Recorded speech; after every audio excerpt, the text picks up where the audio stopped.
എല്ലാ മഠാധിപതിമാരുടെയൊക്കെ സാന്നിധ്യത്തിൽ ഒരു മഹാസമാധി ആണ് തീരുമാനിച്ചിരിക്കുന്നത്. നാളെ വൈകുന്നേരം 3-നും 4-നും ഇടയ്ക്ക്. നമസ്കാരം.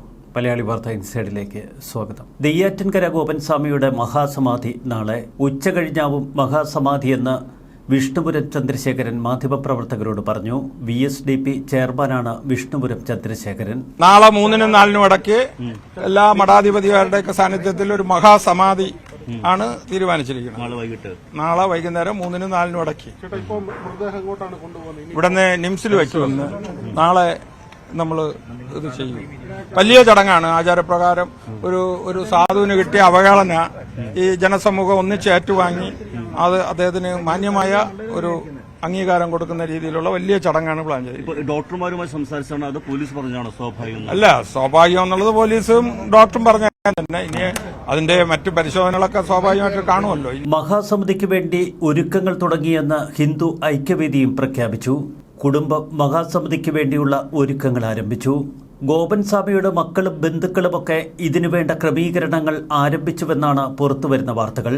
പരമാവധി ആളുകളെ സംഘടിപ്പിച്ച് വലിയ ആഘോഷപൂർവ്വം മഹാസമിതി സംഘടിപ്പിക്കുകയാണ് ഇപ്പോൾ വീട്ടുകാരുടെയും ഹൈന്ദവ സംഘടനകളിൽ ചിലരുടെയും ആഗ്രഹം. തിരുവനന്തപുരം മെഡിക്കൽ കോളേജിൽ വെച്ച് പോസ്റ്റ്മോർട്ടം നടപടികൾ പൂർത്തിയാക്കി മൃതദേഹം മോർച്ചറിയിലേക്ക് മാറ്റിയിരുന്നു. എന്നാൽ വീട്ടുകാരും ചില സംഘടനാ നേതാക്കളും കൂടിയാലോചനകൾ നടത്തി മൃതദേഹം നെയ്യാറ്റിൻകര നിംസിലേക്ക് ഇന്നു തന്നെ മാറ്റി. തുടർന്ന് ചില കാര്യങ്ങൾ നെയ്യാറ്റിൻകര ഗോപന്റെ മകൻ സനന്ദനൻ മാധ്യമപ്രവർത്തകരോട് പറഞ്ഞു. പോസ്റ്റ്മോർട്ടത്തിന് ശേഷം പോലീസ് ഉദ്യോഗസ്ഥരുമായി തങ്ങൾ സംസാരിച്ചു. ഈ മരണത്തിൽ അസ്വാഭാവികതയൊന്നുമില്ല എന്നാണ് അവർ പറഞ്ഞിരിക്കുന്നത്.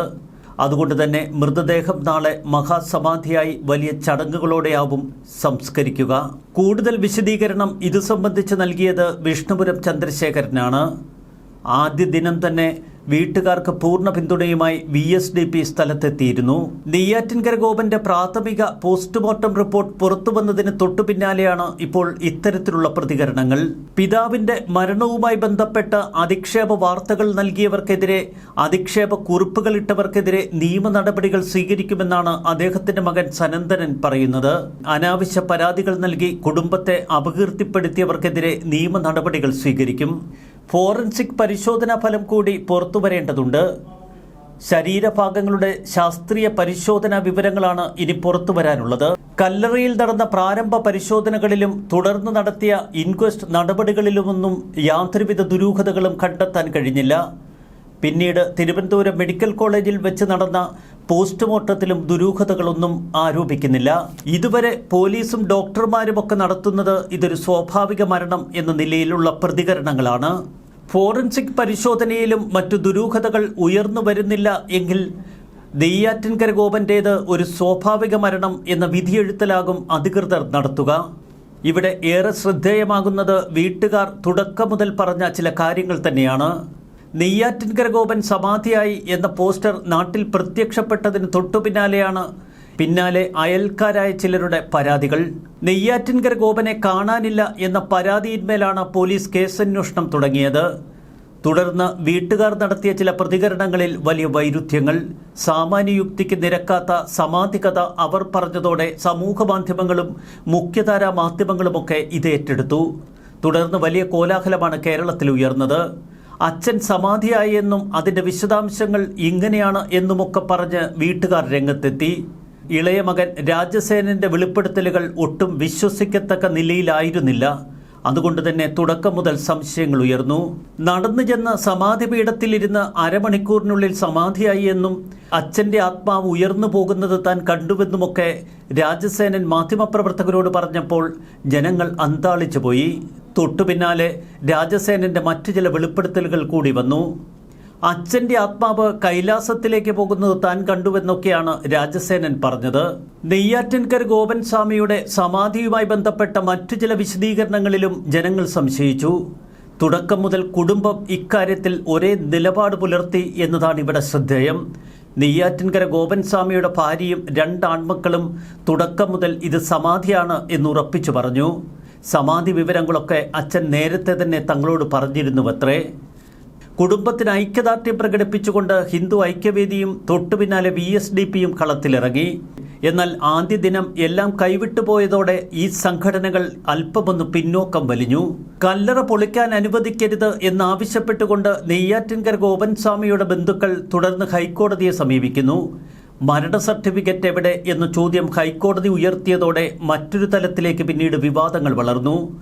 അച്ഛൻ മരിച്ചതല്ല, പിന്നെ എങ്ങനെ മരണ സർട്ടിഫിക്കറ്റ് എന്ന രാജസേനന്റെ ചോദ്യത്തിന് മുന്നിൽ ഉത്തരം മുട്ടിയത് പോലീസിന് മാത്രമല്ല സാധാരണ ജനങ്ങൾക്ക് കൂടിയാണ്. സമാധിക്കെവിടെ സർട്ടിഫിക്കറ്റ് എന്ന തലത്തിൽ സമൂഹ മാധ്യമങ്ങളിൽ വലിയ പരിഹാസമുയർന്നു. ഇതിന് തൊട്ടു പിന്നാലെയാണ് ഭരണകൂടവും പോലീസുമൊക്കെ ഇന്ന് കല്ലറ പൊളിച്ച് ഗോപൻസ്വാമിയുടെ മൃതദേഹം പുറത്തെടുത്ത് പരിശോധിക്കാൻ തീരുമാനമെടുത്തത്. തുടക്കത്തിൽ തന്നെ ഗോപൻസ്വാമിയുടേതൊരു കൊലപാതകമാണോ എന്ന തലത്തിൽ പലവിധ സംശയങ്ങളും ആരോപണങ്ങളും ഉയർന്നിരുന്നു. എന്നാൽ മക്കൾ പറഞ്ഞത് പൂർണ്ണമായി ശരിവെക്കുന്ന തലത്തിലേക്ക് ഇന്ന് കാര്യങ്ങൾ എത്തിയിരിക്കുന്നു. കല്ലറ പൊളിച്ച ഒരു മേസ്തിരി പോലും പറയുന്നത് ആ മൃതദേഹത്തിന് കാര്യമായ ജീർണത ഉണ്ടായിരുന്നില്ല എന്നാണ്. മൃതദേഹത്തിൽ നിന്ന് വലിയ ഗന്ധമൊന്നും പുറത്തേക്ക് വമിച്ചില്ല. കർപ്പൂരവും മറ്റു സുഗന്ധദ്രവ്യങ്ങളുമൊക്കെ നിറച്ചിരുന്ന കല്ലറയിൽ നിന്ന് അതിൻ്റെ ഗന്ധമാണ് ഉയർന്നത്. എന്തായാലും മൃതദേഹം മെഡിക്കൽ കോളേജിൽ എത്തിച്ച് പോസ്റ്റ്മോർട്ടം ചെയ്തപ്പോൾ ഏറെ ദുരൂഹതകൾ അകന്നു. അവിടെയാണ് ഇപ്പോൾ ഹൈന്ദവ സംഘടനകളും കുടുംബവുമൊക്കെ ഉറപ്പിച്ചു പറയുന്നത് നെയ്യാറ്റിൻകര ഗോപൻസ്വാമി സമാധിയായത് തന്നെയെന്ന്. നെയ്യാറ്റിൻകര ഗോപൻസ്വാമിയുടെ ഗുരുക്കന്മാർ മരുത്താമലയിലെ സന്യാസിമാരാണ് എന്ന് രാജസേനൻ മാധ്യമപ്രവർത്തകരോട് പറഞ്ഞിരുന്നു.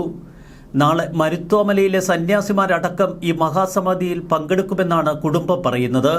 ഒപ്പം നിരവധി മഠാധിപതികളും നേരെ നെയ്യാറ്റിൻകരയിലേക്ക് പുറപ്പെട്ടുവെന്ന് വിഷ്ണുപുരം ചന്ദ്രശേഖരൻ ഉൾപ്പെടെയുള്ളവർ പറയുന്നു. ചുരുക്കത്തിൽ ഗോപൻസ്വാമിയുടെ ഈ മരണം മറ്റൊരു തലത്തിലേക്ക് കടന്നിരിക്കുന്നു. സമാധിയെന്ന് കുടുംബം ഉറപ്പിച്ചു പറയുമ്പോൾ അതിനെ അനുകൂലിക്കുന്ന സംഘടനകളും ചില വ്യക്തികളുമൊക്കെ ശക്തി പ്രാപിക്കുന്നു എന്നിടത്താണ് ഈ കഥ മറ്റൊരു തലത്തിലേക്ക് ഇപ്പോൾ ഉയരുന്നത്. ഗോപൻസ്വാമി സമാധിയായി എന്നുറപ്പിച്ചു പറഞ്ഞുകൊണ്ട് നാളെ മഹാസമാധിക്കുള്ള ഒരുക്കങ്ങൾ നടത്തുമ്പോൾ കേരളം ഇതിന്മേൽ എന്തു പറയും? ന്യൂസ് ഡെസ്ക് മലയാളി വാർത്ത.